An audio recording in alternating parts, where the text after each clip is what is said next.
Sasabihin nyo sa akin, bumalik ako sa pamamalimos ko? Bakit alam nyo ba yung pinagdadaanan ko? Ha? Alam niyo yung pinagdadaanan ko?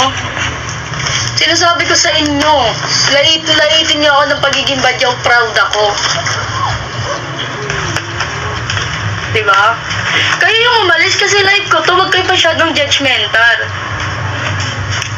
Sasabihin niyo, babalik ako sa pamamalimos dahil badyaw naman talaga ako? Ha? Badyaw naman talaga ako?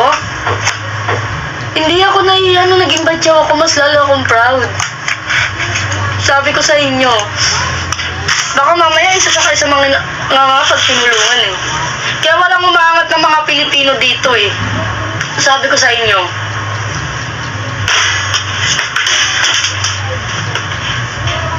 Yes, palibasa kasi guys, hindi nila nararanasan yung hirap kung paano mamalimos sa kalsada.